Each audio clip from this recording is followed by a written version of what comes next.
만나면 합격하는 유양합격 실버쌤입니다. 끝까지 들어보시면 됩니다. 집안일 하실 때도 쉬고 계실 때도 계속 듣고 계시면 귀에 익숙해지실 겁니다. 26년 개정된 표준교재를 바탕으로 설명드리는 해설 영상을 들으시며 공부하시면 분명 좋은 결과가 있으실 겁니다. 저는 여러분의 합격을 응원합니다. 지금부터 45문제 실기 해설 영상 시작하겠습니다. 36번 다음 내용의 의사소통 시 요양보호사의 공감적인 반응으로 옳은 것은 대상자, 나이가 먹으니 여기도 아프고 저기도 아프고 가면 갈수록 더 아파. 요양보호사 1번 병원에 가서 치료받으셔야겠네요. 2번 그 연세에 아픈 게 정상입니다. 3번 약 좀 드릴까요? 4번 건강하게 사시고 싶은데 아프시니까 많이 힘드시죠? 5번 그동안 잘 참으셨잖아요. 조금만 더 참아보세요. 정답은 4번 건강하게 사시고 싶은데 아프시니까 많이 힘드시죠 입니다. 공감적 반응이라는 거는요. 의사소통할 때요. 대상자가 이야기하는 것을 해결해 주는 것이 아니고요. 대상자가 이야기하는 그 느낌을 그 상황을 나도 같이 이해한다는 것을 전달해 주는 것이 공감적인 반응입니다. 문제를 보시면 여기도 아프고 저기도 아프다는 대상자에게 병원을 같이 가자는 것도 아니고요. 약을 달라는 것도 아닙니다. 공감적인 반응은 그냥 여기도 아프고 저기도 아프다는 대상자의 마음을 나도 이해하고 있다고 전달하는 것이 바로 공감적인 반응입니다. 4번 보시면 건강하게 살고 싶은데 아프시니까 많이 힘드시죠가 바로 공감적인 반응이 되겠습니다. 다른 사례로도 출제가 되는데요. 예를 들어서 요양보호사 선생님이 지금 별로 마음에 들지 않으신가 봐요. 대상자가. 전에 있었던 요양보호사는 깔끔하고 좋았는데 라고 이야기해요. 그럼 이 얘기는 뭐예요? 깔끔하고 좋았는데 라는 얘기는 지금 요양보호사 선생님도 깔끔하고 잘해줬으면 좋겠는데 라고 얘기를 하는 거란 말이에요. 그럼 이때 요양보호사 교체해달라고 센터에 얘기하세요? 아니죠. 그쵸? 제가 마음에 안 드시나요? 이렇게 얘기하는 것도 아니에요. 공감적인 표현은 지난번에 요양보호사 선생님이 참 잘하셨나 봐요. 공감적인 표현이죠. 덧붙이자면 제가 혹시 마음에 안 들거나 제가 무언가를 더 잘했으면 좋겠다는 부분이 있으면 말씀해 주세요. 이런 게 바로 공감적인 표현이 되겠습니다. 37번 시각장애 대상자와 이야기하는 방법으로 옳은 것은 1번 여기 이쪽 등 지시대명사를 사용한다. 2번 대상자 옆에서 이야기한다. 3번 대상자를 만나면 말을 건네기 전에 신체 접촉을 먼저 한다. 4번 대상자가 읽고 싶어 하는 것은 읽어주고 고유명사 등은 자세히 설명한다. 5번 이미지를 전달하기 어려운 형태나 사물은 계속 반복적으로 말을 이해시킨다. 정답은 4번입니다. 대상자가 읽고 싶어 하는 것은 읽어주고 고유명사는 자세히 설명한다입니다. 대상자가 책을 읽어달라고 해서 읽어주는데 책에 실버샘이 나왔어요. 근데 대상자는 실버샘을 몰라요. 그러면 고유명사 실버샘을 자세히 설명해 주시는 거예요. 유튜브에서 요양보호사 합격을 위한 강의를 열심히 해주는 선생님이야 라고 자세히 고유명사를 설명해 주시면 되는 거고요. 1번 보시면 시각장애 대상자는 앞이 잘 보이지 않기 때문에 여기 이쪽 등의 지시대명사를 사용하지 않고요. 시계 방향으로 설명을 한다든지 대상자를 중심으로 오른쪽이나 왼쪽으로 설명하는 게 가장 좋습니다. 2번 보시면 옆이 아니고요. 앞에서 이야기합니다. 우리 그 의사소통에 대한 문제 출제될 때 난청 대상자도 출제가 되고요. 시각장애 대상자도 출제가 되고요. 언어장애 대상자도 출제가 되고요. 치매로 인한 장애 대상자도 출제가 되는데요. 모두 앞에서 이야기합니다. 3번 보시면 대상자를 만나면요. 시각장애 대상자입니다. 말을 건네기 전에 먼저 신체 접촉을 하게 되면 대상자가 놀래요. 그래서 신체 접촉을 하기 전에 먼저 말을 건네고 나서 신체 접촉을 하시면 되겠고요. 5번 보시면 이미지를 전달하기 어려운 형태나 사물은요. 계속 반복적으로 말을 이해시키는 게 아니고요. 촉각으로 이해를 시킵니다. 그래서 여기서 조금 선생님들이 혼돈하실 수 있는데요. 우리가 파괴적 행동을 보이는 치매 대상자와 이야기할 때 이 대상자가 이해하지 못한 말은 다른 형태로 설명하지 말고 어떻게 해요? 같은 말로 반복한다. 이렇게 돼 있어요. 근데 시각장애 대상자는요. 이미지를 전달하기 어려운 형태나 사물은요. 반복적으로 말하지 말고 어떻게 하래요? 촉각으로 이해시키래요. 그렇지만 파괴적인 행동을 보이는 치매 대상자가 이해하지 못한 말은 어떻게 하래요? 다른 형태로 설명하지 말고 같은 말로 반복하래요. 그래서 요거 혼동될 수 있으니까 요거 기억해 주세요. 38번 효과적인 의사소통을 위해 경청하는 방법으로 옳은 것은 1번 시선을 맞추며 귀로만 듣지 말고 오감을 동원해 적극적으로 듣는다. 2번 대충 미루어 짐작하고 충분히 듣지 않은 상태에서 조언한다. 3번 미리 대답을 준비한다. 4번 듣고 싶지 않은 말은 걸러낸다. 5번 상대방의 말을 나 자신의 경험에 맞춘다. 정답은 1번 시선을 맞추며 귀로만 듣지 말고 오감을 동원해 적극적으로 듣는다입니다.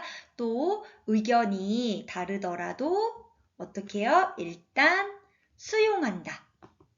논쟁이 있을 때는 먼저 상대방의 주장을 들어준다. 이렇게 기억해 주세요. 2번 보시면 대충 미루어 짐작하고 충분히 듣지 않는 상태에서 조언한다거나 미리 대답을 준비한다거나 듣고 싶지 않은 말은 걸러낸다거나 상대방의 말을 나 자신의 경험에 맞추게 되면 경청을 방해하는 요인에 해당이 됩니다.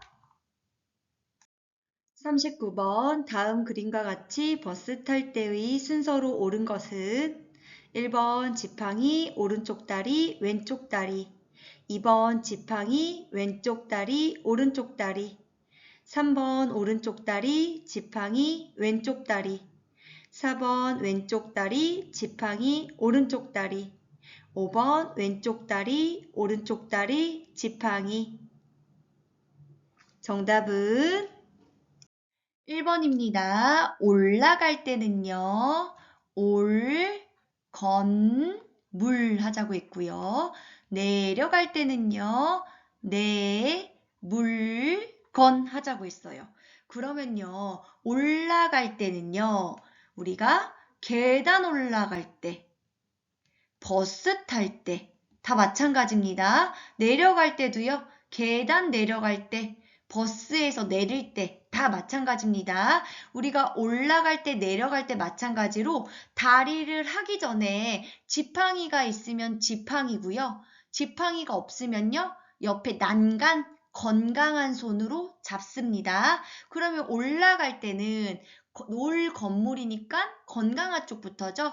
올라갈 때는 지팡이가 있으면 지팡이 짚고 건강한 쪽 다리 먼저 불편한 다리 순으로 올라가면 되겠습니다. 그럼 문제 보시면 지팡이가 있으니까 지팡이 건강한 오른쪽 다리입니다. 그럼 오른쪽 다리가 건강한지 어떻게 알아요? 이러시죠. 그럼 지팡이를 짚고 있는 손이 건강한 손입니다. 불편한 손으로는 지팡이를 집을 수 없겠죠. 그럼 지팡이가 지금 오른쪽 손에 있죠?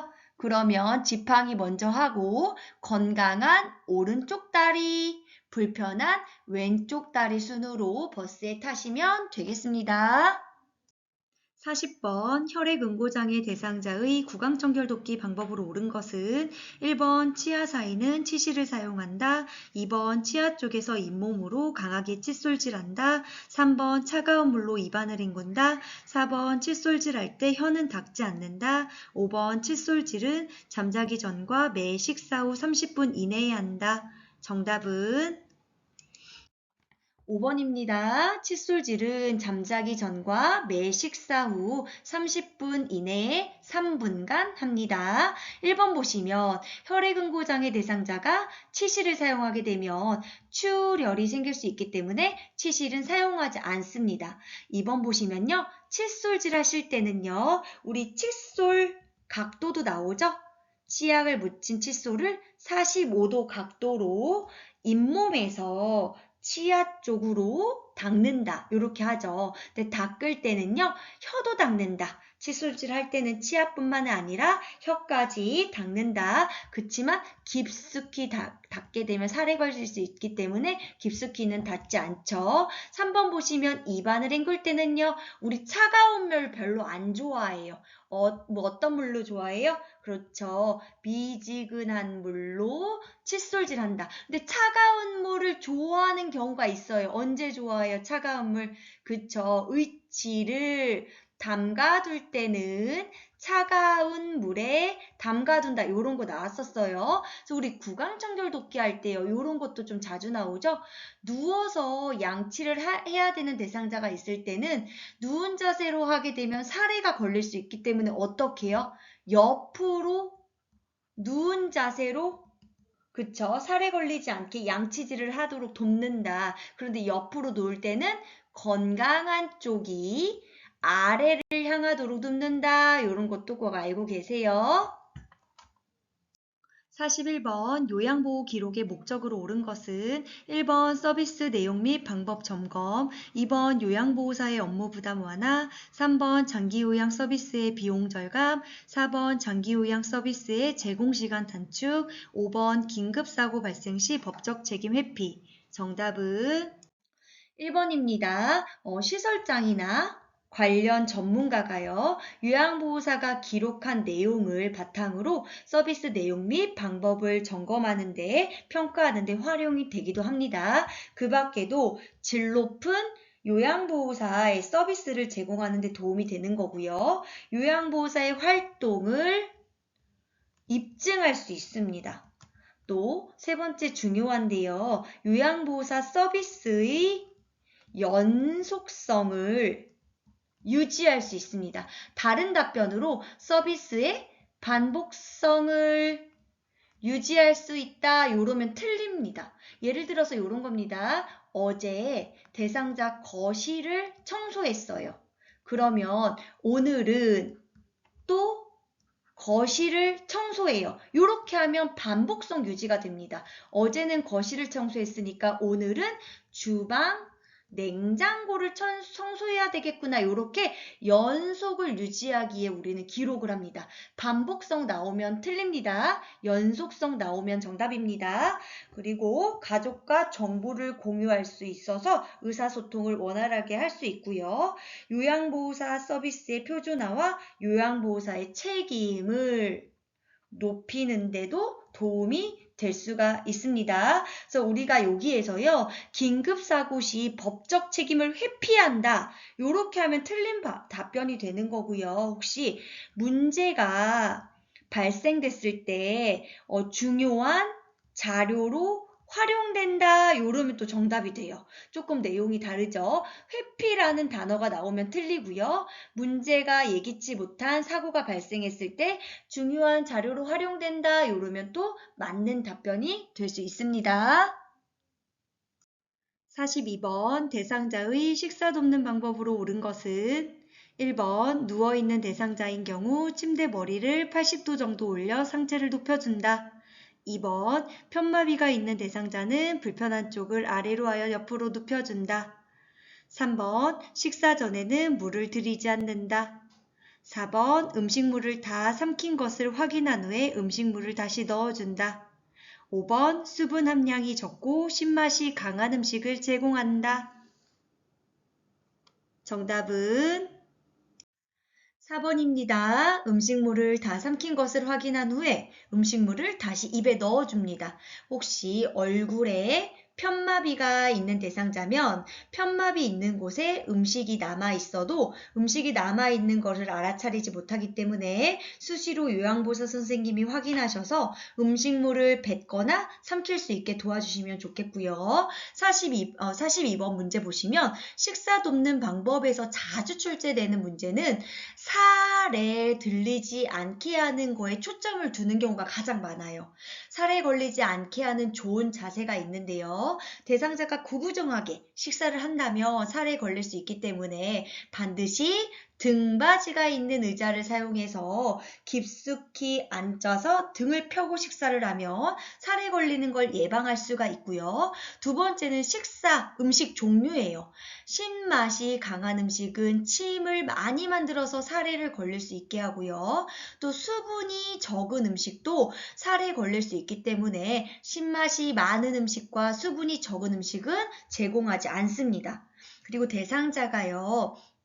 음식을 드시기 전에 식사 전에 입안을 물로 헹구게 되면 살에 걸리는 것을 예방할 수가 있고요. 3번 문제처럼 물을 한 모금 정도 마시게 하면 음식을 삼키는 거에 도움을 주기 때문에 식사 전에는 물을 한 모금 마실 수 있게 제공해주면 좋겠습니다. 1번 보시면 누워있는 대상자인 경우에는 침대 머리를요 30도에서 60도 올려줍니다.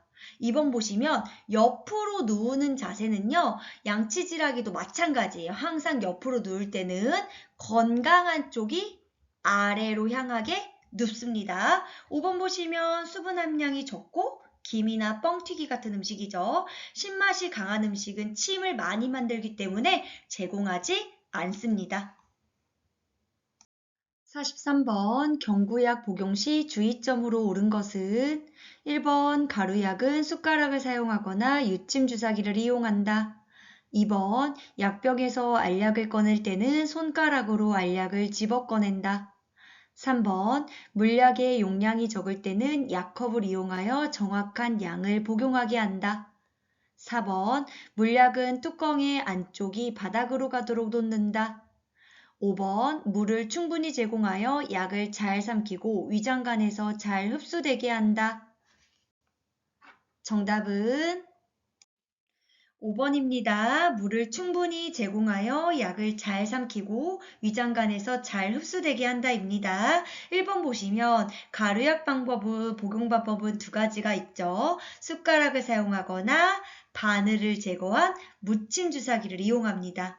2번 보시면요. 알약통에서 알약을 꺼내실 때는요. 손가락을 직접 넣어서 꺼내시게 되면 오염되기 때문에 약 뚜껑에 덜은 약을 다시 손으로 옮긴 다음에 복용하시게 됩니다. 혹시 알약을 한 알 드셔야 되는데 세 알이 나왔어요. 그러면 나머지 두 알은요. 다시 넣으시면 안 되는 겁니다. 3번 보시면 물약의 용량이 적을 때는요. 바늘을 제거한 묻힘 주사기를 이용해서 정확한 양을 복용하시면 되겠습니다. 4번 보시면 뚜껑은요. 위가 바닥으로 가도록 놓습니다. 여기가 뚫려 있는 곳입니다. 여기가 막혀 있는 곳입니다. 그러니까 여기가 그러니까 물약통에 여기가 되는 거죠. 요 부분이 이렇게 위쪽 부분이 바닥으로 가도록 약 뚜껑을 놓으면 되겠습니다. 44번 경관 영양 돕기의 기본 원칙으로 옳은 것은 1번 거동이 어려운 대상자는 왼쪽으로 눕힌다. 2번 영양액 주머니는 위장보다 낮게 위치하여 걸어준다. 3번 영양액은 여름에는 차갑게 겨울에는 뜨겁게 준비한다. 4번 비위관이 막히거나 새거나 역류하면 비위관을 제거한다. 5번 식사가 끝나면 상체를 높이고 30분 정도 앉아있도록 돕는다.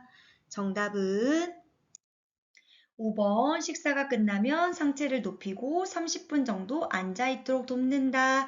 경관영양뿐만이 아니라 식사하시는 모든 대상자는 30분 정도 앉아있도록 돕는다가 되겠죠. 1번 보시면 거동이 어려운 대상자는요.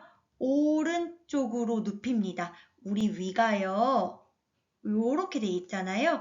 여기가 오른쪽, 여기가 왼쪽입니다. 그러면 우리 위가 왼쪽으로 이렇게 주머니 모양으로 되어 있어요. 그래서 오른쪽으로 대상자를 눕히게 되면 식도로 역류하지 않고 중력에 의해서 위장 영양액이 잘 내려갈 수 있기 때문에 거동이 어려운 대상자는 오른쪽으로 눕힌다가 되겠습니다. 2번 보시면 영양액 주머니는 위장보다 어떻게 해요? 높게 영양액 주머니는 위장보다 높게 위치해서 걸어준다. 영양액은요. 바로 위로 들어가는 거기 때문에 체온 정도가 아주 적당해요. 그래서 너무 차갑거나 너무 뜨거우면 안 되니까 체온 정도로 따뜻하게 준비해 주시면 되겠고요. 또 영양액을요. 너무 빠르게 주입하게 되면요. 한 1분에 50ml 이상 주입하게 되면 대상자가 설사나 탈수를 일으킬 수가 있고 또 반대로 너무 느리게 주입하면 영양액이 상할 수 있기 때문에 적절한 속도로 주시면 되겠고요. 4번 보시면 중요한데요. 비위관이 막히거나 비위관이 새거나 비위관이 역류할 때는요. 어떻게 해요? 즉시 잠근 후 우리는 보고 간호사나 시설장에게 보고하면 되겠습니다. 절대로 요양보호사 선생님은 제거할 수 없습니다. 45번 협조할 수 없는 대상자의 침상 배설을 돕는 순서로 옳은 것은 가. 침대 머리를 낮추고 무릎 덮개를 걷어낸다. 나. 앞에서 뒤로 잘 닦아준다. 다. 허리 아래 부분을 무릎 덮개로 늘어뜨려 덮은 후 바지를 내린다. 라. 옆으로 돌려 눕힌 후 항문이 변기 중앙에 오게 한다. 마. 대상자를 옆으로 돌려 눕혀 방수포를 깐다. 1번 가, 나, 다, 라, 마. 2번 마, 다, 라, 가, 나. 3번 나, 마, 라, 다, 가. 4번 다, 마, 가, 나, 라. 5번 다, 라, 마, 가, 나. 정답은 2번입니다. 대상자가 협조할 수 없는 경우 대상자를 옆으로 돌려 눕혀 방수포를 깝니다. 그런 다음에 프라이버시를 위해서 대상자의 허리 부분에 무릎 덮개를 늘어뜨린 다음에 바지를 내립니다. 혹시 문제 바지 먼저 내리고 무릎 덮개 덮는다 이러면 틀리죠. 항상 무릎 덮개 덮고 바지 내린다 이렇게 하지 되겠습니다. 그 다음으로는요. 옆으로 돌려요. 이것도 마찬가지로 대상자가 협조할 수 없는 경우죠. 옆으로 돌려 눕힌 다음에 항문이 변기 중앙에 오게 하도록 합니다. 그런 다음에 이제 대상자가 배설을 하게 되는 거죠. 배설이 끝난 것이 확인한 후에는요. 침대 머리를 낮춰요. 그리고 무릎 덮개를 걷어냅니다. 5번째로는요. 대상자의 항문을 둔부를 따뜻한 물수건이나 물티슈를 앞에서 뒤로 잘 닦아드리면 됩니다. 근데 마무리가 중요해요. 잘 닦고 나서 어떻게 해요? 마른 수건을 이용해서 물기를 잘 닦아주시면 되겠습니다.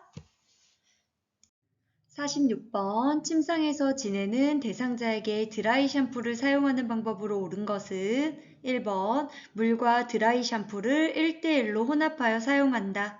2번 드라이 샴푸를 모발에만 묻혀 빗질한다. 3번 대상자가 머리 감기를 싫어할 때 사용한다. 4번 드라이 샴푸를 바른 후 거품이 나면 물로 헹군다. 5번 드라이 샴푸로 머리를 마사지한 후 마른 수건으로 충분히 닦아낸다. 정답은 5번입니다. 드라이 샴푸는요. 2가지 조건이 있어요.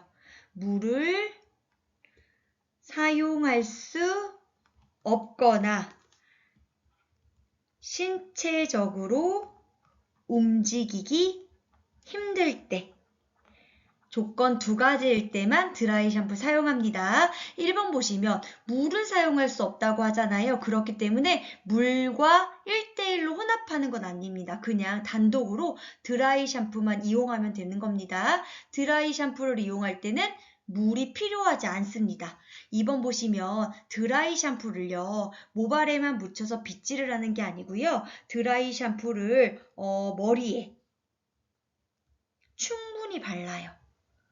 그래서 거품이 나도록 마사지를 해주는 겁니다. 그리고 이렇게 머리에 충분히 발라서 거품이 나도록 마사지를 하게 되면요. 그 머리에 있는 기름때라든지 유해 성분들이 다 여기 거품에 흡수가 되는 거예요. 그래서 충분히 거품이 나면 이때 마른 수건을 이용해서 닦아내는 것이 드라이 샴푸예요. 그래서 3번 보시면 머리를 감기 싫어할 때 사용하는 건 아니에요. 신체적으로 움직이기 힘들거나 물을 사용할 수 없을 때 사용하는 거예요. 4번 보시면 물이 필요 없다고 했으니까 물은 헹구지 않아요. 거품이 나면 마른 수건으로 충분히 닦아내면 되겠습니다. 47번 대상자를 휠체어에서 자동차로 태우는 방법으로 옳은 것은 1번 엉덩이부터 시트에 앉게 한다. 2번 휠체어를 자동차와 수직으로 놓는다. 3번 불편한 다리부터 시트에 앉게 한다. 4번 불편한 손으로 손잡이를 잡게 한다. 5번 요양보호사는 앞좌석에 탑승한다. 정답은 1번입니다. 휠체어에서 자동차로 태우는 방법입니다. 엉덩이부터 시트에 앉게 한 다음에 대상자의 다리를 한쪽씩 올려놓습니다. 어디에? 시트예요. 그런 다음에 대상자 엉덩이 또는 상체를 좌우로 이동시켜서 자동차 시트 깊숙이 앉게 하면 되겠습니다. 2번 보시면요. 수직은 없습니다. 평행이나 아니면 약간 비스듬히 놓는다. 3번 보시면요. 어디부터 넣는다고 했어요? 엉덩이 그리고 다리 한쪽씩. 4번 보시면요. 불편한 손으로는요. 무언가를 잡을 수 없습니다. 건강한 손으로 손잡이를 잡게 한다. 요양보호사는 항상 대상자의 옆에 탑승한다가 되겠습니다. 48번 유치도뇨관을 삽입하고 있는 대상자를 돕는 방법으로 옳은 것은 1번 소변 주머니는 방광보다 높게 위치한다. 2번 소변이 소변 주머니로 제대로 배출되지 못하면 즉시 간호사에게 연락한다. 3번 도뇨관을 강제로 빼면 요도점막이 손상되므로 당겨지지 않게 주의한다. 4번 유치도뇨관을 삽입하고 있는 대상자는 바깥 활동에 지장이 있다. 5번 유치도뇨관 대상자는 수분 섭취를 제한한다. 정답은 3번입니다. 도뇨관을 강제로 빼면 요도점막이 손상되므로 당겨지지 않게 주의한다입니다. 우리 유치도뇨관을 보면요. 요 유치도뇨관이 방광 내로 들어가는 거예요. 이게 끝을 보면 두 갈래로 되어 있어요. 한쪽 갈래는 이렇게 해서 우리 소변 주머니 로 연결돼서 소변으로 나오는 거 아니고 하나 이렇게 딸랑이 있는데 요거는 어떤 거냐면요. 주사기를 이용해서 이제 방광리로 삽입한 다음에 증류수를 쭉 넣어주면요. 여기가 빵빵하게 뚱뚱해져요. 그래서 여기 방광내 고정장치예요. 여기 증류수를 넣어서요.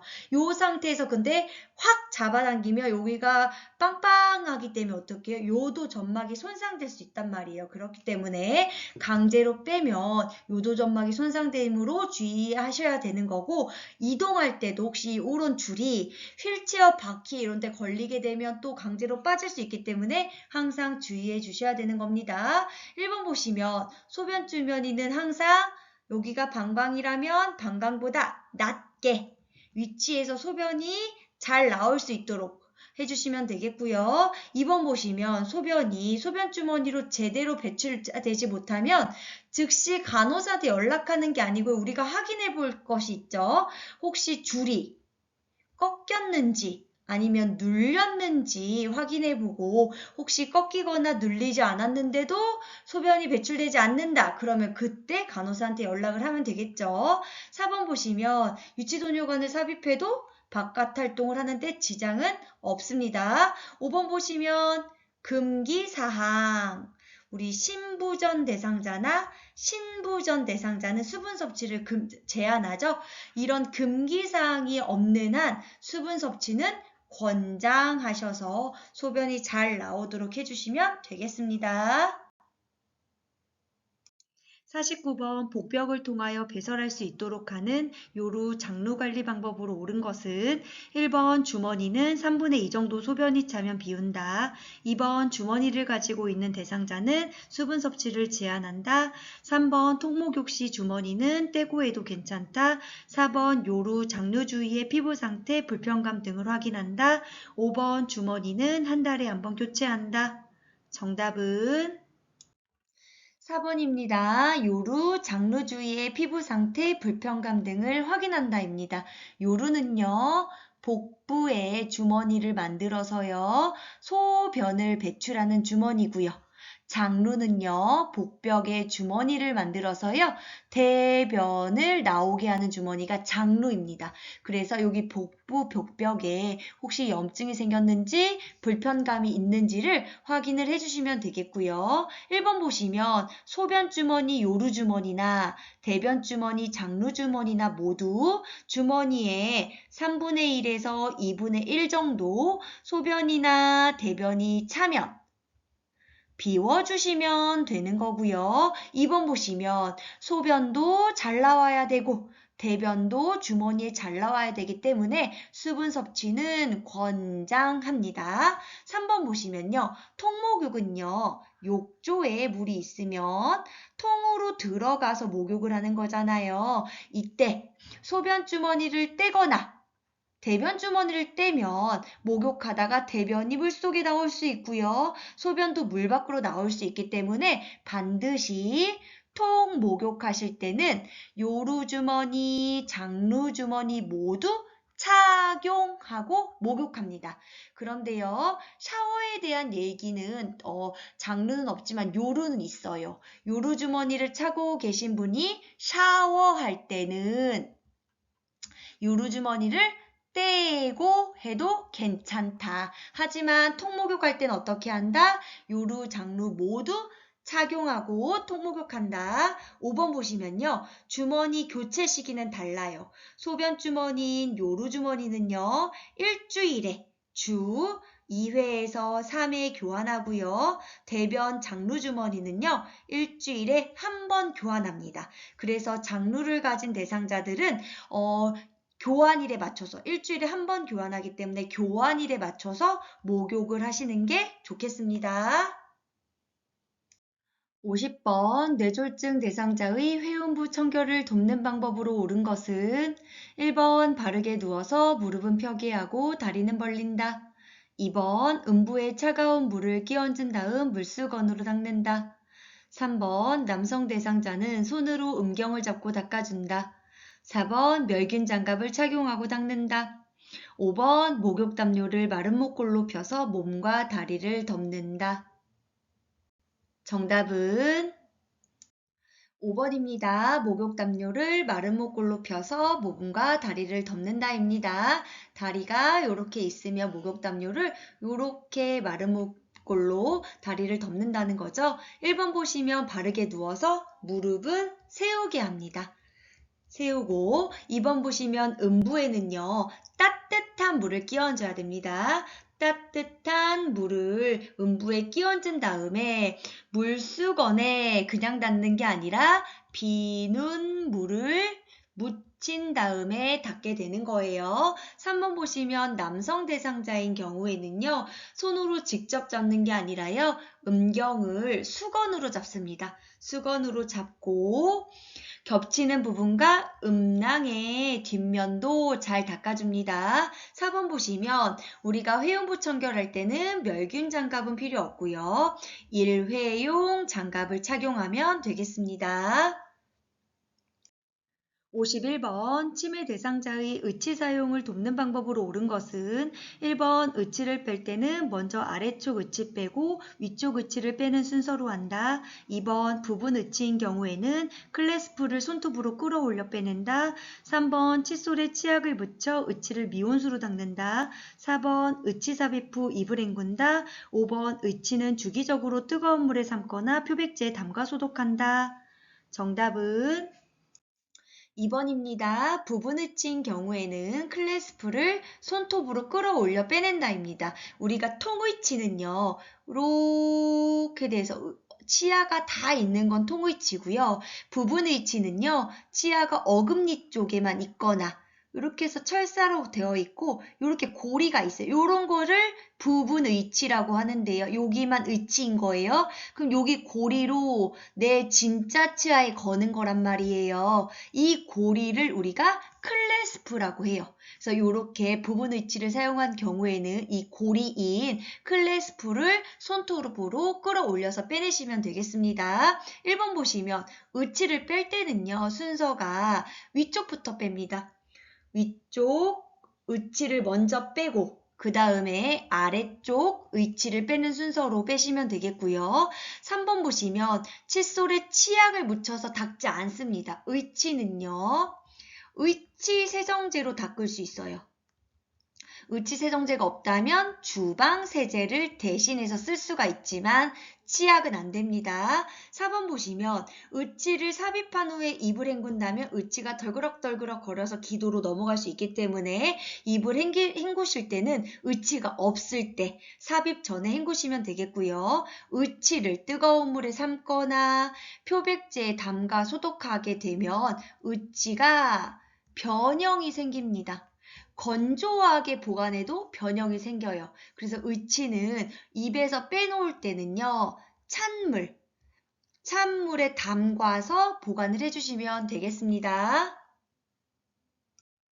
52번 몸이 불편한 대상자의 몸 씻기 도움 방법으로 옳은 것은 1번 몸 씻기 전에 물이나 우유 등으로 수분을 공급해준다. 2번 수건을 어깨와 다리에 덮어 노출 부위를 줄인다. 3번 목욕 의자에 앉아 몸통, 팔, 다리, 발순으로 물을 적신다. 4번 목욕 의자에 앉아 가능한 머리를 뒤로 젖혀 머리를 감긴다. 5번 욕실의 온도는 30도에서 32도로 유지한다. 정답은 2번입니다. 대상자가 몸 씻을 때 급격한 체온 저하나 아니면 수치심을 덜 느끼게 하기 위해서 수건을 어깨와 다리에 덮어 노출 부위를 줄입니다. 1번 보시면 몸 씻기 전에 확인해야 될 것은 혈압이나 체온이나 혈색이나 대상자의 건강 상태를 확인한 다음에 화장실에 한번 다녀오시면 좋은 거고요. 몸 씻은 후에 우유나 물 등으로 수분 공급을 해주시면 되겠습니다. 3번 보시면요. 대상자를 목욕 의자에 앉히고요. 대상자의 발끝에 물을 묻혀서 미리 온도를 느껴보시게 해주시면 되겠고요. 근데 우리가 발끝에 물을 묻혀서 미리 온도를 느껴보게 하는 거지 물의 온도하기는 누가 해요? 그렇죠. 물의 온도하기는 요양보호사 손등으로 온도는 확인하고 대상자는 미리 온도를 느껴보게끔 하는 겁니다. 이때 우리가 보통 다 마찬가지예요. 몸 씻을 때도 마찬가지고 물을 묻힐 때도 마찬가지예요. 말초에서 중심 방향으로 시행하시면 돼요. 말초, 다리, 팔, 몸통 순으로 물로 헹구고 닦아주시면 되겠습니다. 4번 보시면 머리 감기 할 때는요. 목욕 의자에 앉힌 다음에 가능한 머리를 뒤가 아니고 앞쪽으로 머리를 숙이게 해서 감기면 되겠고요. 욕실의 온도는요. 22도에서 26도 유지합니다. 욕실의 온도는 22에서 26도인 거고요. 물 온도는요. 약 35도가 되겠습니다. 53번 옷 갈아입기 도움의 주의사항으로 옳은 내용은 1번 기분 상태, 안색, 통증, 어지러움, 열이 있는지 확인한다. 2번 앞 여밈이나 단추가 없는 옷이 좋다. 3번 속옷도 모두 탈의한 후 바르게 옷을 입혀준다. 4번 편마비나 장애가 있는 경우 옷을 벗을 때는 불편한 쪽부터 벗는다. 5번 편마비나 장애가 있는 경우 옷을 입을 때는 건강한 쪽부터 입는다. 정답은 1번입니다. 기분 상태, 안색, 통증, 어지러움, 열이 있는지 확인한다입니다. 2번 보시면 암 여민이나 단추가 있는 옷이 좋습니다. 혹시 앞 여밈이나 단추가 없다면 신축성, 잘 늘어나는 소재로 옷을 선택하는 게 좋습니다. 단추나 지퍼는 매직 테이프로 바꿔요.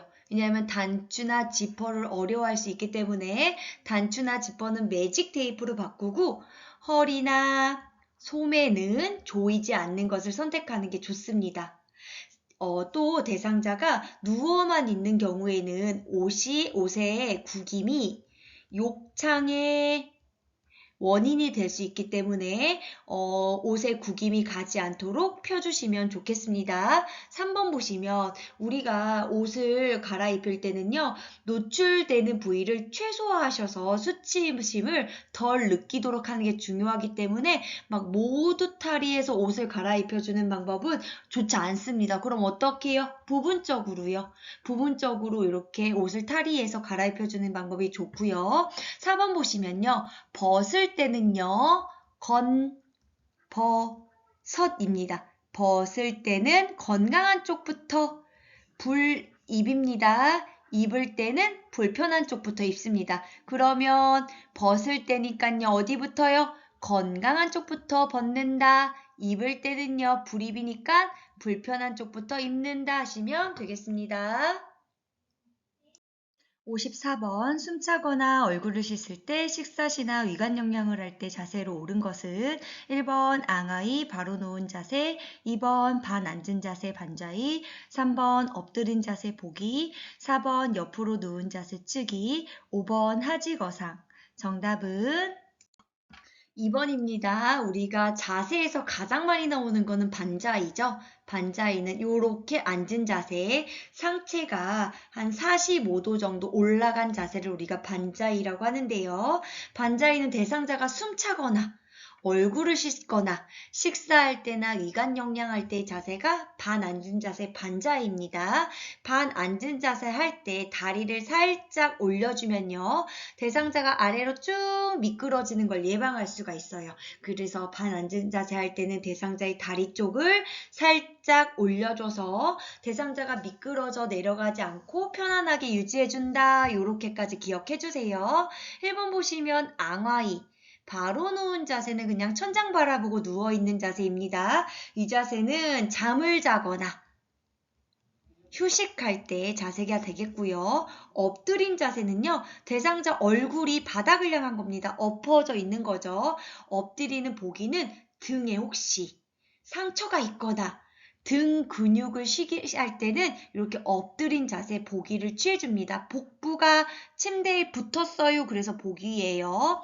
옆으로 누운 자세 치기는요. 우리 관장할 때 있잖아요. 관장할 때 치기를 해주고요. 혹시 또 둔부, 엉덩이의 압력을 피하거나 이럴 때도 치기가 좋습니다. 5번 보시면 하지거상은 우리 체위변경에는 없는데 그냥 다리를 심장보다 올려줘서 다리 부종을 제거해주는 자세가 하지거상이 되겠습니다. 55번 휠체어 상황별 조작법으로 바르게 연결된 것은 1번 엘리베이터 이용 시 앞으로 들어가서 뒤로 밀고 나온다.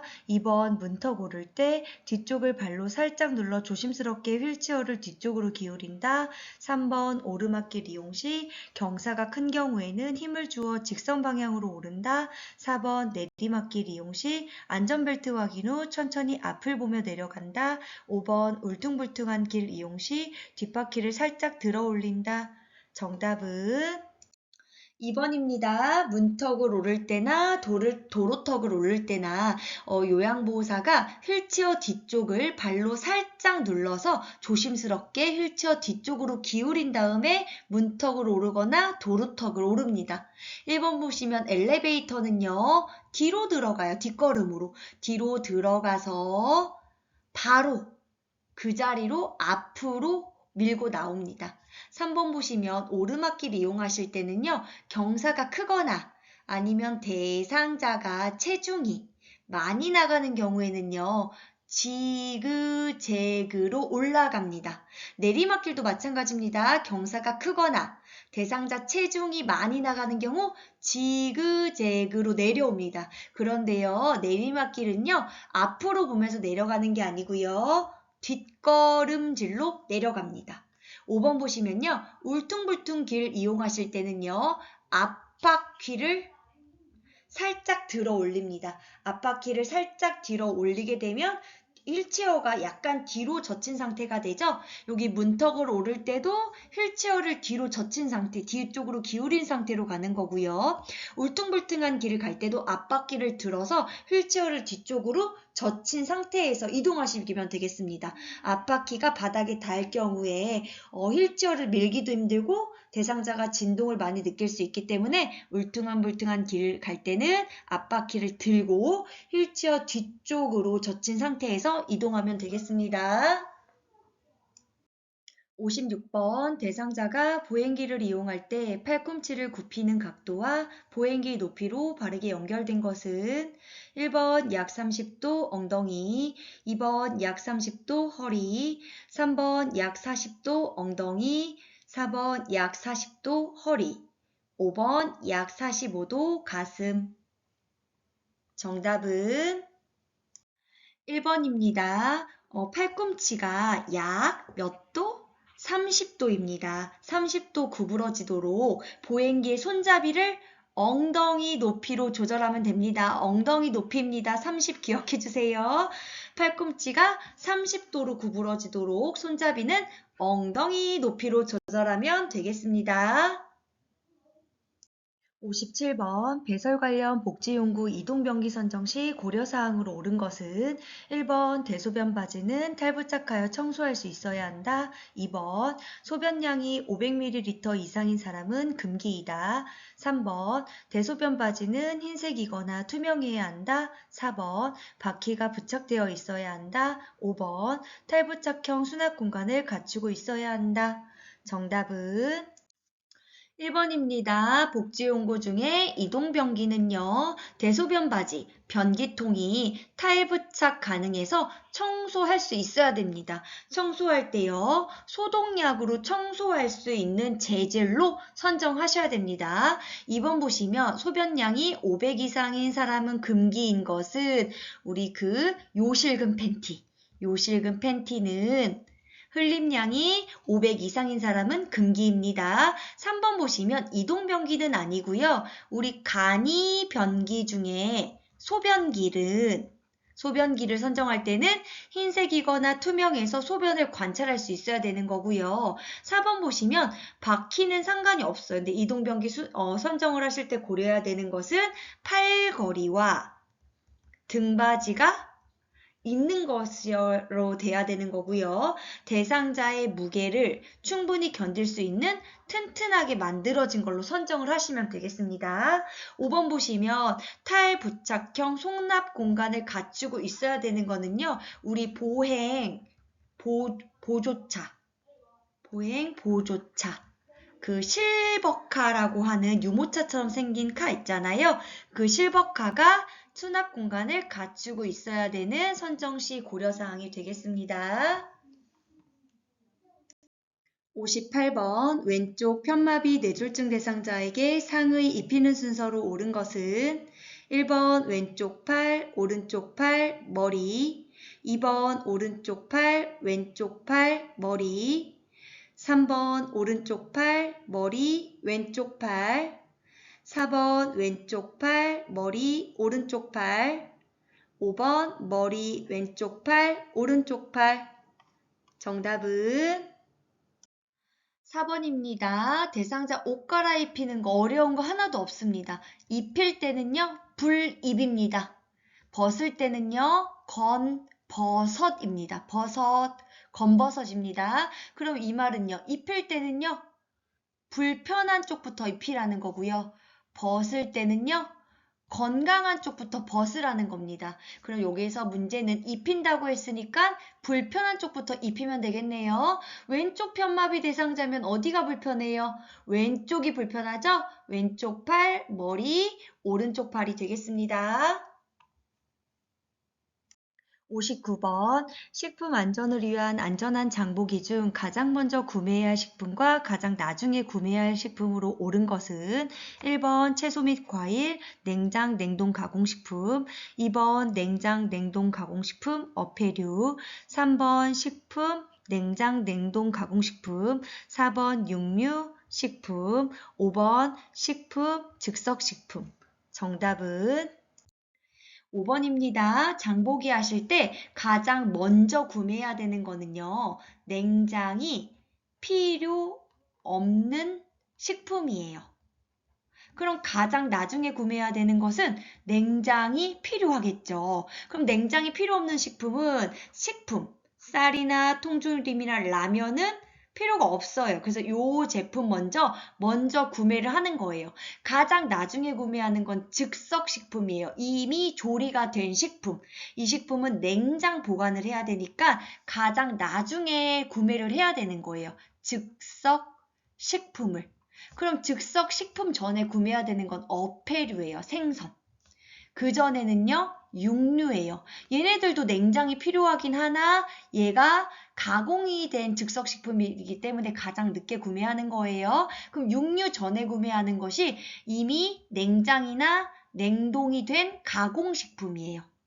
그럼 그전에는요. 과일이나 채소예요. 과일이나 채소는 신선할 필요는 있지만 꼭 냉장이 필요한 건 아니잖아요. 그래서 그 전에 구매해요. 그럼 냉장이 필요 없는 식품 먼저 구매하고 과일, 채소, 이미 냉장이나 냉동이 된 가공식품, 그런 다음에 고기, 육류, 물고기나 조개, 어패류, 즉석식품 순으로 구매하면 되겠습니다. 60번 식품별 보관 방법으로 바르게 연결된 것은 1번 육류, 가금류는 손질하지 않고 그대로 용기에 담아 냉장, 냉동 보관한다. 2번 두부는 키친타올에 한번 닦아 용기에 보관한다. 3번 과일류는 열대과일은 냉장 보관한다. 4번 달걀은 씻지 않은 상태로 전용 용기에 담아 실온 보관한다. 5번 채소류는 씻은 채소는 물기를 제거한 후 밀봉하여 냉장 보관한다. 정답은 5번입니다. 채소류는 씻은 채소는 물기를 제거한 후에 밀봉하여 냉장 보관합니다. 1번 보시면 육류나 닭이나 오리, 가금류는요. 혹시 육류나 가금류에 존재할 수 있는 식중독균이 다른 식품으로 오염되지 않도록 밀봉이 중요해요. 밀봉하거나 그냥 용기가 아니고요. 밀폐 용기입니다. 밀폐 용기에 담아 냉장이나 냉동에서 보관합니다. 혹시 냉동 보관할 때는요. 한 번 먹을 만큼씩 나누어서 밀봉한 다음에 보관하시면 되겠습니다. 2번 보시면 두부는요. 찬물에 담가 보관합니다. 찬물에 담가서 냉장 보관합니다. 그런데요, 이미 포장되어 있는 두부 있잖아요. 그 두부는 그냥 냉장 보관하면 되겠습니다. 3번 보시면 과일류는요. 열대 과일은요, 어때요? 따뜻하고 온습한 지역에 있는 거잖아요. 그래서 열대 과일은 냉장 보관이 아니라 실온 보관합니다. 바나나 등을 얘기하겠죠. 4번 보시면 달걀은요. 씻지 않은 상태로 전용 용기에 담아서요. 반드시 냉장 보관을 하시면 되겠습니다. 61번 세탁물 기호에 따른 세탁 표시 내용으로 옳은 것은 1번 그림은 햇볕에 건조, 옷걸이에 걸어서 건조, 2번 그림은 원단위에 천을 덮고 180에서 210도로 다림질, 3번 그림은 세제 사용하지 않기, 4번 그림은 드라이 클리닝으로 세탁, 5번 그림은 짜면 안 됨. 정답은 5번입니다. X 되어 있으니까 짜면 안 된다는 겁니다. 비슷하게 생겼어요. 이렇게 생긴 그림에 약하게라고 적혀 있으면요. 손으로 약하게 짜거나 아니면 세탁기에서 짤 경우에는 빨리 단시간에 짜라는 뜻으로 약하게 되어 있는 거고요. 1번 보시면 여기 빗금이 쳐 있잖아요. 이것은 그늘에 건조하다라는 거예요. 그늘에서 건조하고요. 옷걸이 글씨 써 있으니까 옷걸이에 걸어서 건조는 맞습니다. 2번 보시면 여기 아무것도 없잖아요. 그러면 그냥 다림질 하라는 거예요. 만약에 여기 아래에 물결 표시가 있으면 원단 위에 천을 덮고인데 지금 여기 해당 문제에서는 지금 물결이 없잖아요. 그럼 원단 위에 천 안 덮어도 돼요. 그냥 바로 여기 숫자 써 있는 180도에서 210도로 다림질을 하면 되는 거고요. 3번 보시면요. 요렇게 X예요. 그러면 요거는 물 세탁하지 말라는 거예요. 물 세탁 하지 말아라 이렇게 되어 있는 거고요. 4번 보시면 드라이 써 있고 X잖아요. 그럼 요거는 드라이 클리닝으로 안 돼요. 불가능 이렇게 되어 있는 거예요. 62번 세탁 후 의복 보관하는 방법으로 옳은 내용은 1번 종류가 다른 방충제를 함께 넣어 사용한다. 2번 방충제는 보관 용기의 아래쪽에 넣어둔다. 3번 모섬유나 견섬유는 방충제와 함께 보관하지 않는다. 4번 방습제는 실리카겔이나 염화칼슘을 주로 사용한다. 5번 오랜 보관이나 장마로 인해 눅눅해진 의류는 2시간 이상 직사광선을 쏘인다. 정답은 4번입니다. 방습제는요, 실리카겔이나 염화, 칼슘을 주로 사용합니다. 세 번째 글씨에 카자가 들어갑니다. 1번 보시면 방충제는요, 해충 피해를 예방하는 거고요. 방습제는요, 습기를 제거하는 목적인 거죠. 1번 보시면 방충제를 사용할 때는요, 종류가 다른 방충제를 사용하게 되면요, 이 방충제끼리 화학 변화를 일으킨대요. 그렇게 돼서 그런 옷의 변질이나 변색이 될 수 있대요. 그럼 방충제를 사용할 때는 어떻게 해요? 같은 종류의 방충제를 사용하라고 합니다. 같은 종류의 방충제를 사용합니다. 2번 보시면 방충제는요, 공기보다 무겁대요. 그래서 방충제를 사용할 때는요, 옷을 넣은 보관 용기가 여기 있다면 보관 용기보다 위쪽에 무거우니까 내려앉겠죠. 위쪽 구석진 곳에 보관하시면 되고요. 3번 보시면 모섬유나 견섬유는요, 이런 해충의 피해를 더 많이 받기 쉽기 때문에 보관할 때는 항상 방충제와 같이 보관한대요. 5번 보시면요. 어떨 때는 2시간 이상 직사광선 쏘이라고 하고요. 또 어떨 때는요.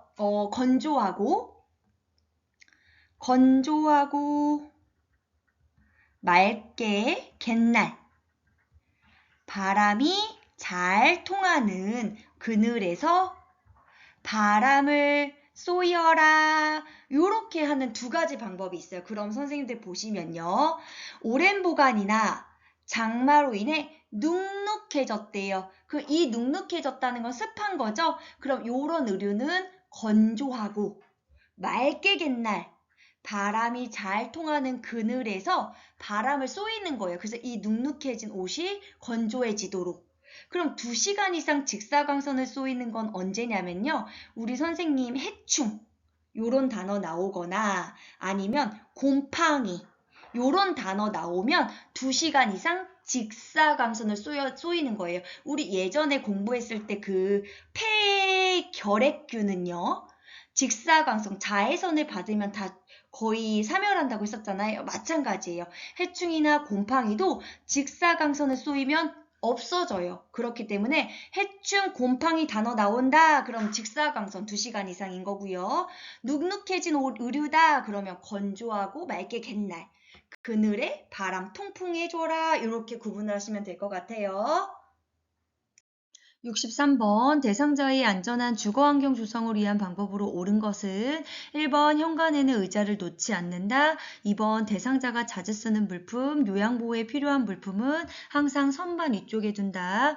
3번 화장실에 안전한 손잡이는 마비가 있는 쪽에 설치한다. 4번 식탁의 높이는 대상자의 앉은 키와 휠체어의 높이를 고려한다. 5번 계단의 가장자리는 항상 물걸레로 깨끗이 닦아둔다. 정답은 4번입니다. 휠체어를 사용하는 대상자라면 휠체어에 앉아서도 식사할 수 있도록 식탁의 높이는 대상자의 앉은 키와 휠체어 높이를 고려합니다. 1번 보시면요. 현관에는요. 의자를 놓는 게 좋습니다. 안전하게 앉아서 신발을 신고 벗을 수 있도록 현관에는 의자를 놓습니다. 2번 보시면요. 대상자가 자주 쓰는 물품과 요양보호에 필요한 물품은요. 손이 닿는 위치에 놓아주셔야 됩니다. 3번 보시면 안전손잡이는요. 마비가 있는 쪽은 잡지 못하니까 건강한 쪽에 설치를 해주시면 되는 거고요. 5번 보시면요. 계단의 가장자리는요. 미끄러지지 않도록 고무 등으로 대면 좋겠습니다. 64번 치매 대상자를 부양하느라 정신적으로 지쳐있는 치매 대상자 가족에게 격려와 위로의 의사소통 기법으로 옳은 것은 1번 공감, 2번 관심 전달, 3번 조언 및 정보 제공, 4번 나 메시지 전달법, 5번 힘 도둑이. 정답은 5번입니다. 힘 도둑이 의사소통은요. 치매 대상자 가족에게 하는 의사소통 중에 하나예요. 그래서 치매 대상자 가족에게 의사소통한다. 그런데 거기에 격려와 위로 혹은 칭찬, 희망부여 이런 단어가 나온다. 그럼 힘 도둑이가 되겠습니다. 65번 치매 대상자의 일상생활 돕는 방법으로 옳은 것은 1번 대상자의 생활 자체를 소중히 여기고 환경을 자주 바꿔준다. 2번 일정을 수시로 계획하여 새로운 생활에 적응하도록 도와준다. 3번 모든 일은 전적으로 요양보호사가 도와준다. 4번 요양보호사가 계획한 대로 요양보호를 한다. 5번 대상자에게 위험이 될 만한 물건은 없애고 안전한 분위기를 조성한다. 정답은 5번입니다. 치매 대상자 식탁에 간장이나 식초병은 두지 않습니다. 치매 대상자는 간장이나 식초를 물로 인식하고 드실 수도 있기 때문에 대상자에게 위험이 될 만한 물건은 없애고 안전한 분위기를 조성합니다. 1번 보시면 치매 대상자의 생활 자체를 소중히 여깁니다. 그렇지만 환경을 자주 바꾸지 않습니다. 혼란을 일으킬 수 있습니다. 2번 보시면 일정도 마찬가지입니다. 대상자에 맞는 일정을 만들어서 규칙적으로 생활하는 거지 수시로 계획하게 되면 혼란을 느낄 수 있기 때문에 대상자에게 맞는 일정을 규칙적으로 생활합니다.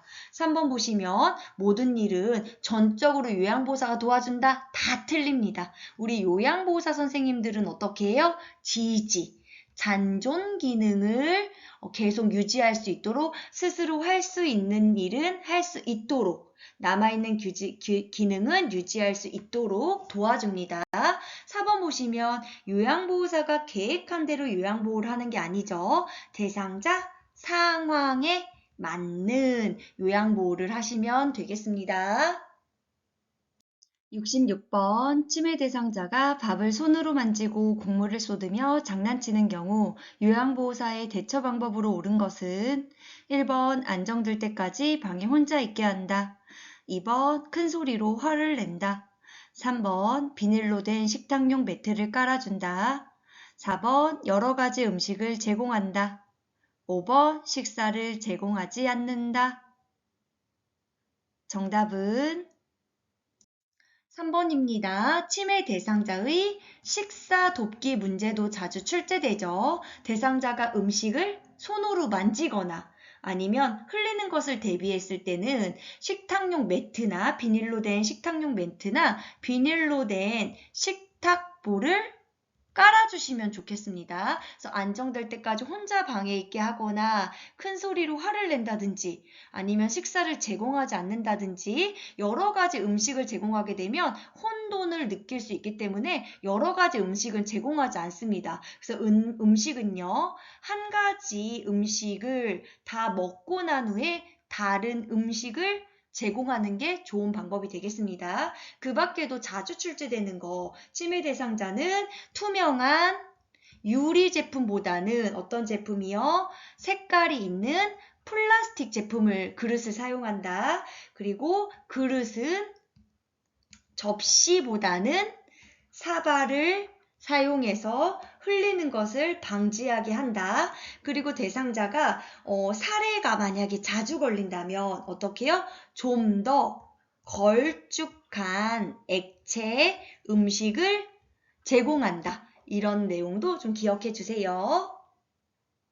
67번 치매 대상자가 반복적으로 휴지를 찾아다니며 주머니에 모은다. 요양보호사의 대처 방법으로 옳은 것은 1번 크게 손뼉을 치는 등 관심을 바꾸는 소음을 낸다. 2번 휴지를 찾아서 주머니에 모으는 이유를 물어본다. 3번 반복되는 행동을 고치려고 계속 이야기한다. 4번 행동이 해가 되지 않아도 행동을 즉시 중단시킨다. 5번 화를 내어 다시 반복 행동을 하지 않도록 단호하게 이야기한다. 정답은 1번입니다. 반복적 행동을 하는 대상자에게 대처 방법은요. 크게 손뼉을 치는 등의 관심을 바꾸는 소음을 내는 게 좋습니다. 또 다른 방법으로는요. 치매 대상자가 좋아하는 음식을 제공합니다. 아니면 좋아하는 노래를 함께 부릅니다. 새로운 노래를 부른다? 이러면 틀립니다. 좋아하는 노래를 함께 부르거나 좋아하는 음식을 제공합니다. 또는 과거에 경험 또는 대상자 고향과 관련된 이야기를 나누거나 아니면 단순하게 할 수 있는 일거리를 제공합니다. 콩나물 다듬기라든지 빨래 개기 같은 그런 일거리를 제공하는 게 좋고요. 이 대처 방법으로는요. 대상자에게 특히 치매 대상자에게는 이유를 왜? 라는 질문을 하는 것은 좋지 않습니다. 치매 대상자에게는 네, 아니요 등의 간단히 답할 수 있는 질문을 하는 게 좋죠. 3번 보시면 이런 반복적인 행동을 고치려고 계속 이야기하는 건 좋지 않습니다. 치매 대상자에게는 반복되는 행동을 억지로 고치려고는 하지 않습니다. 4번 보시면 반복적인 행동이 해가 되지 않는다면 이때는 그냥 중단시키지 말고 그냥 놔두어도 괜찮습니다. 5번 보시면 화를 내거나 반복 행동을 하지 않도록 단호하게 이야기하는 방법은 좋지 않습니다. 그럼 다시 정리하면요. 반복적인 행동을 했을 때요. 해가 되지 않는다면 그럼 그냥 놔둔다. 혹시 해가 된다면 크게 손뼉을 치는 등 관심을 바꾸는 소음을 낸다든지 좋아하는 음식을 제공한다든지 좋아하는 노래를 함께 부른다. 아니면 과거의 이야기라든지 대상자 고향 관련된 이야기를 한다. 아니면 단순한 일거리, 콩나물 다듬기라든지 빨래 개기 같은 단순한 일거리를 제공한다. 이렇게 하시면 되겠습니다. 68번 치매 대상자의 안전사고를 예방하는 방법으로 옳은 것은 1번 거실에는 양탄자 깔개를 깔아둔다. 2번 유리문이나 큰 유리창에는 그림을 붙여 유리라는 것을 알게 한다. 3번 바닥보다는 침대에서 수면하도록 한다. 4번 펌프식의 손세정제보다는 고체 비누를 사용한다. 5번 욕실의 거울은 잘 닦아 놓는다. 정답은 2번입니다. 유리문이나 큰 유리창에는 그림을 붙여 유리라는 것을 알게 합니다. 그림을 붙이지 않으면 투명하기 때문에 그냥 지나치다가 충격을 받을 수 있기 때문에 그림을 붙여서 유리라는 것을 알게 합니다. 1번 보시면 거실에 양탄자나 깔개를 깔아두게 되면요. 치매 대상자가 또 넘어질 수 있기 때문에 낙상을 할 수 있기 때문에 양탄자나 깔개나 전기 코드는 두지 않습니다. 3번 보시면 수면 중에 또 낙상할 우려가 있는 치매 대상자는 침대보다는 바닥에 요와 이불을 사용하여 주무시는 게 안전하겠고요. 4번 보시면 치매 대상자는 고체 비누를 음식으로 생각하고 입으로 드실 수 있어요. 그렇기 때문에 고체 비누보다는 펌프식 손세정제 액체를 이용하는 게 좋겠고요. 5번 보시면 욕실에 거울이나 비치는 물건은요, 대상자가 놀라지 않도록 덮개를 씌워주시면 좋겠습니다.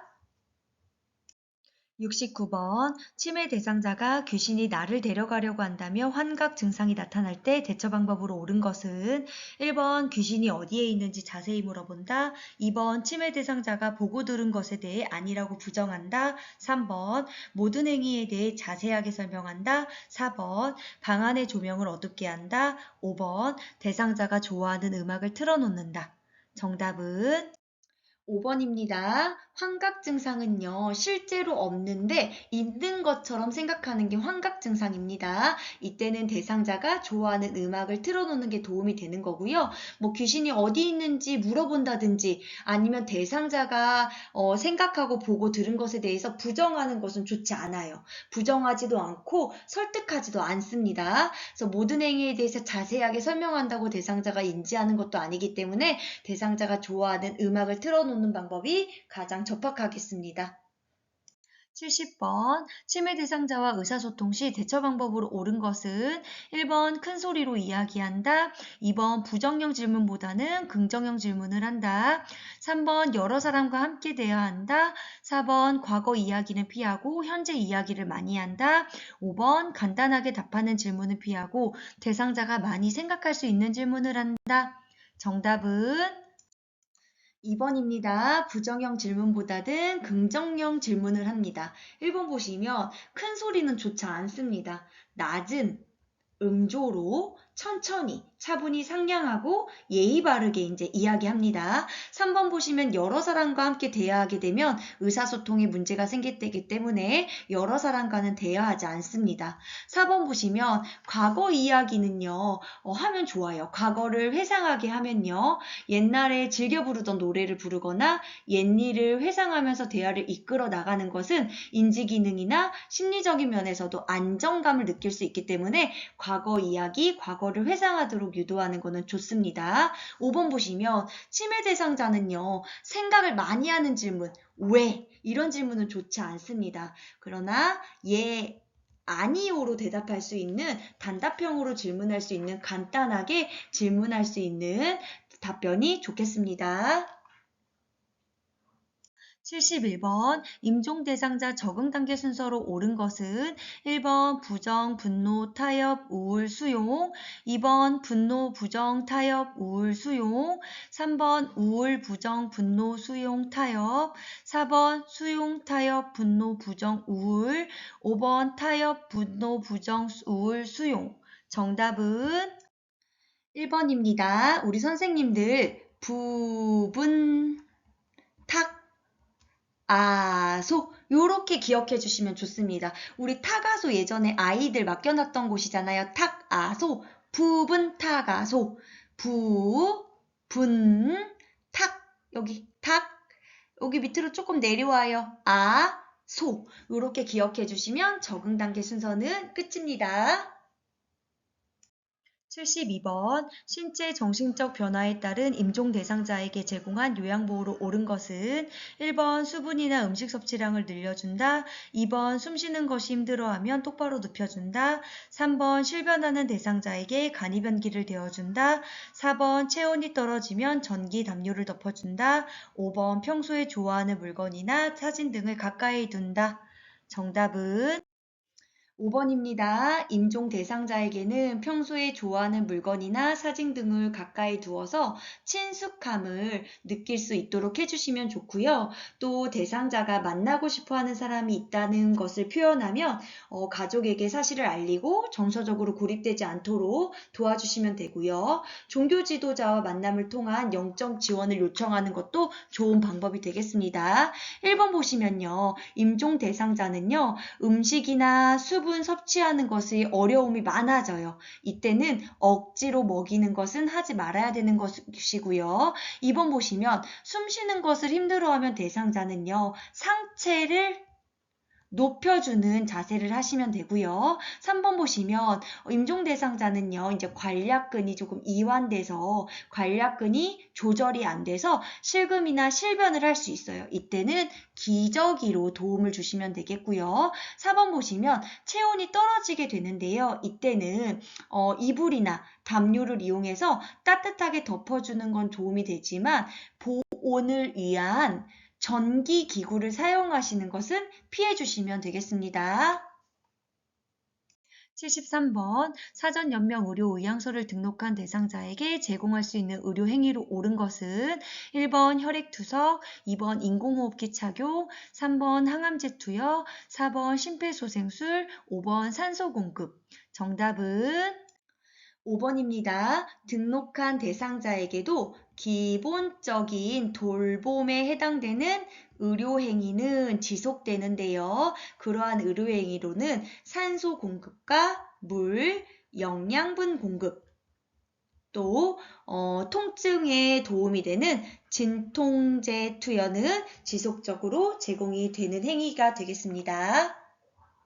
74번 지진 발생 시 대응하는 방법으로 옳은 것은 1번 엘리베이터로 이동해야 한다. 2번 흔들림이 멈추면 문을 닫는다. 3번 창문 근처로 대피한다. 4번 탁자 아래로 들어가 몸을 보호한다. 5번 옥상으로 올라간다. 정답은 4번입니다. 지진 발생 시에는 탁자 아래로 들어가서 몸을 보호합니다. 특히 머리를 보호합니다. 근처에 창문이거나 깨지거나 떨어지기 쉬운 곳은 피합니다. 1번 보시면 지진 시에는 엘리베이터 아니고요. 계단을 이용합니다. 지진은요. 지진이 발생하면요. 이렇게 탁자 아래로 들어가 몸을 보호합니다. 잠깐 멈췄어요. 그럼 멈춘 다음에 또 여진이 발생할 수 있기 때문에 흔들림이 멈추면요. 이때는요. 대피를 시도하는 것이 아니고요. 전기나 가스를 차단해요. 그리고요. 문을 열어서 출구를 확보하게 됩니다. 3번 보시면 창문 근처는 피하시면 되는 거고요. 옥상으로는 올라가지 않습니다. 지진 발생 시에는 운동장이나 공원 등의 넓은 공간으로 이동합니다. 옥상으로 올라가는 경우에는 화재 때죠. 화재 때 우리가 3층인데 2층에 화재가 발생했다면 옥상으로 올라가야 되겠죠. 75번 화재 예방 및 대처하는 방법으로 옳은 것은 1번 화재 예방을 위해 음식을 조리하는 중에 주방을 떠나지 않는다. 2번 화재 시 엘리베이터를 이용한다. 3번 옥상 출입문은 항상 닫아둔다. 4번 화재 시 최대한 자세를 높여 움직인다. 5번 연기나 어두움으로 시야가 확보되지 않으면 양손으로 벽을 짚으며 이동한다. 정답은 1번입니다. 화재 예방을 위해 음식을 조리하는 중에는 주방을 떠나지 않습니다. 2번 보시면 지진이랑 마찬가지입니다. 화재 시에는 엘리베이터 아니고요. 계단을 이용합니다. 3번 보시면 우리 지진은 옥상 가지 않는다고 했잖아요. 네, 화재 때는요. 옥상 갈 수 있기 때문에 옥상 출입문은 항상 열어둡니다. 화재 시에는 최대한 자세를 낮춘 다음에 빠르게 이동합니다. 5번 보시면 연기나 어두움으로 시야가 확보되지 않으면요. 양손으로 벽을 짚는 게 아니고요. 한 손으로 벽을 짚으면서 이동하시면 되겠습니다. 76번 감염 관리를 위한 예방법으로 옳은 것은 1번 혈액과 체액이 묻은 침구류는 뜨거운 물로 세탁하고 찬물로 헹군다. 2번 몸에 닿을 것으로 예상된다면 일회용 장갑을 착용한다. 3번 염증이 생긴 상처를 접촉할 경우 반드시 장갑을 착용한다. 4번 혈액이 바닥에 쏟아졌을 경우 락스와 물을 3대7로 혼합하여 사용한다. 5번 혈액이나 체액이 깨진 유리에 묻었을 경우 일반 쓰레기로 처리한다. 정답은 3번입니다. 염증이 생긴 상처를 접촉할 경우에는 반드시 장갑을 착용합니다. 1번 보시면 혈액과 체액이 묻은 모든 것은요. 먼저 찬 물로 씻고 뜨거운 물로 헹구는 방식으로 해주시면 됩니다. 찬물로 씻고 뜨거운 물로 헹굽니다. 예를 들어서 가래나 대변이 묻은 트레이를, 그릇을 뜨거운 물로 씻는다면 대변, 혈액과 같이 가래와 같이 수증기가 제 코로 들어오겠죠? 그래서 무조건 씻을 때는 찬물 씻고 뜨거운 물 씻습니다. 2번 보시면 몸에 닿을 것으로 예상된다면요. 장갑은 손만 보호하는 거잖아요. 이때는 일회용 가운을 착용합니다. 4번 보시면 락스와 물을 혼합할 때는요. 락스 1이고요. 물은 9예요. 5번 보시면 혈액이나 체액이 깨진 유리는요. 일반 쓰레기로 처리하면 안 됩니다. 이때는 손상성 폐기물로 처리되기 때문에 의료용이 되겠죠. 혈액이 묻었다면 일반 쓰레기는 처리하지 않는다가 되겠습니다. 77번 떡을 먹다가 자신의 목을 조르는 듯한 자세를 취하는 대상자에게 제공하는 응급처치로 옳은 것은 1번 심폐소생술, 2번 자동심장충격기, 3번 하임리법, 4번 하지거상, 5번 지열. 정답은 3번 하임리법입니다. 질식 상황인 거죠? 질식 대상자에는 하임리인법을 사용하는데요. 우리 하임리인법 하는 위치가 있었어요. 대상자 등 뒤에 선 다음에 대상자의 배꼽과 명치 중간 부분을 주먹을 딱 줘요. 그런 다음에 어디로? 후 상방으로 힘껏 밀어 올린다가 되는 거죠. 우리 후 상방 또 하나 있었죠? 귀약 점적할 때 후상방으로 넣는다. 그래서 답은 하임리법이 되겠습니다. 78번 혈압이 90에 50으로 호흡을 빠르게 하는 대상자에게 요양보호사의 응급처치 방법으로 옳은 것은 1번 반자의 자세를 취해준다. 2번 다리를 30cm 정도 올려주는 자세를 취해준다. 3번 물을 한 모금 정도 마시게 한다. 4번 체온을 측정한다. 5번 혈압약을 복용하게 한다. 정답은 2번입니다. 혈압이 90에 50이라는 거는요. 혈압이 지금 낮다는 거예요. 호흡이 빠르다는 것은 호흡이 빠르다는 거예요. 그럼 요거는 지금 급성 저혈압의 증상이에요. 우리가 급성 저혈압의 증상은요. 혈압은 떨어지고요. 호흡과 맥박은요. 빨라요. 또 떨어지는 게 있어요. 체온이 떨어지게 돼요. 그래서 손발이 차가워지고 피부색이 하얗게 또는 파랗게 변한다. 이런 얘기가 나오거든요. 근데 요거는 항상 짝꿍이에요. 시험 문제도 간혹 출제가 되는 경우가 있는데요. 그냥 선생님들 무조건 혈압 체온은 낮다. 호흡 맥박은 빠르다. 이렇게 이해하는 것도 좋긴 하지만 원리가 있어요. 우리가 심장의 급성 저혈압이라는 것은 혈액이 지금 부족하다는 거예요. 근데 우리 혈액에는 뭐가 들어있어요? 산소가 많이 들어있어요. 혈액을 심장에서 꽉 짜줘서 발끝까지 혈액을 보내주는 거예요. 그러면 발끝에는 혈액이 오면요. 산소를 쓰게 돼요. 그런데 발끝에서 신호를 주는 거예요. 지금 혈액이 부족한지 나한테 혈액이 안 와서 산소가 내가 없어. 그러니까 너 폐래도 빨리빨리 호흡을 해서 나한테 보내줘. 이렇게 사인을 보내요. 그러면 호흡수가 빨라지게 되는 거예요. 뿐만 아니라 심장한테도 연락을 해요. 지금 나한테 혈액이 안 왔으니까 너 심장 평소보다 빨리빨리 뛰어서 나한테 혈액 보내줘. 그렇게 사인을 보내요. 그래서 맥박이 빨라지는 거예요. 결국은 호흡수도 빨라지고 맥박수도 빨라져요. 그렇지만 혈압과 체온은 낮아지게 되는 거예요. 그럼 다리는 왜 30cm 정도 올려주냐면요. 여기 이렇게 심장이 있어요. 그런데 지금 혈액이 부족하잖아요. 급성 저혈압이기 때문에. 그래서 다리야 미안하지만 네가 가지고 있는 혈액 우리 쪽으로 좀 보내줘. 나 뇌랑 심장이랑 폐랑 사용할게. 그리고 우리 혈액은 너한테 못 보내. 이런 의미로 다리를 30cm 올려준다는 거예요. 그럼 1번 보시면 반자이를 취해주는 거는요. 호흡곤란일 때 취해주는 자세인 거죠.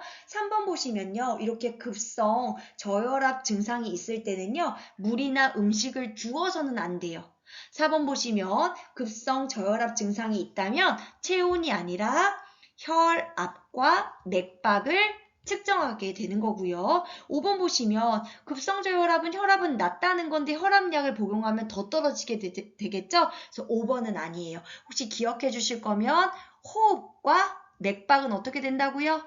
빨리 뛰어야 되니까 빨라지고요. 반대로 혈압과 체온은 낮아지는 겁니다. 급성저혈압에서 꼭 알아두셔야 될 것 자세. 다리는 30cm 정도 올려주는 자세를 취해준다. 요거만 기억해 주세요.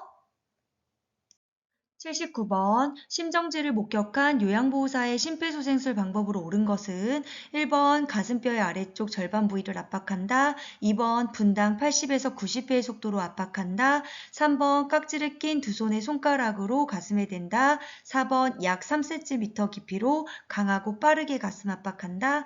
5번 매트리스 위에서 가슴 압박을 시행한다.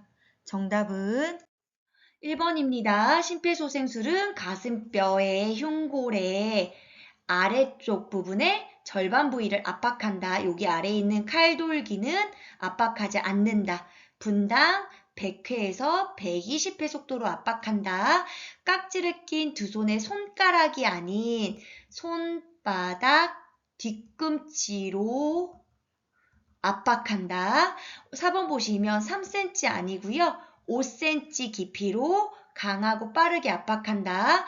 매트리스 위에서 압박을 하게 되면요. 가슴이 눌리는 게 아니라 매트리스가 눌리기 때문에 매트리스 위에서 꼭 압박을 해야 된다면 합판 같은 걸 깔고 가슴 압박을 하시는 거고요. 아니면 딱딱한 바닥으로 대상자를 이동하신 다음에 가슴 압박을 시행하면 되겠습니다. 80번 자동심장 충격기 사용 중 대상자에게서 반드시 손을 떼야 하는 단계로 옳은 것은 1번 전원켜기 리듬 분석, 2번 패드 부착 리듬 분석, 3번 리듬 분석 심장 충격 시행, 4번 심장 충격 시행 패드 부착, 5번 전원켜기 패드 부착. 정답은 3번입니다. 반드시 손을 떼야 하는 단계는요. 리듬 분석 단계와 자동 심장 충격 시행 중입니다. 리듬 분석 중에 대상자를 계속 압박하고 있으면요. 구조자의 심장 리듬까지 분석되기 때문에 오류가 발생하죠. 그래서 리듬 분석 중에는 손 떼고요. 심장 충격 시행할 때도 가슴 압박을 계속하고 있으면 구조자도 정기적 충격을 받을 수 있기 때문에 리듬 분석 중이라 심장 충격 시행은 반드시 손을 떼시면 되겠습니다. 자동 심장 충격기 사용 순서 한번 마지막으로 보고 끝내겠습니다. 자동 심장 충격기가 도착하면 전원 켭니다. 그런 다음에 패드를 부착합니다. 패드 부착하는 거는요. 첫 번째 패드는요. 오른쪽 빗장뼈 아래. 두 번째 패드는요. 왼쪽 젖꼭지 아래 중간 겨드랑선입니다. 그림으로 한다면 심장이 여기 있으면 여기입니다. 그래서 큐피트 화살을 받아라. 그래서 여기 하나 붙이면 되겠고요. 세 번째는 심장 리듬을 분석하는데요. 이때는요. 대상자에게서 반드시 손을 뗍니다. 리듬 분석은 기계가 자동으로 2분 간격으로 하게 되겠습니다. 리듬 분석한 다음에는 심장 충격을 시행하게 되는데 이때도 반드시 손을 떼야 됩니다. 심장 충격하면 즉시 또 뭐예요? 가슴 압박을 시행합니다. 그래서 우리가 심장 충격 주기 전에 리듬 분석하기 사이에는 또 우리가 그거를 해요. 충전. 기계 충전을 하겠죠. 충전할 때는 계속 가슴 압박을 시행하면 되겠습니다. 끝까지 함께 해주셔서 감사합니다. 수고하셨습니다. 유양합격 실버샘은 2026년 최신 시험 출제 유형을 준비하고 있습니다. 구독과 좋아요는 영상을 제작하는 데 제게 큰 힘이 됩니다. 오늘도 감사합니다.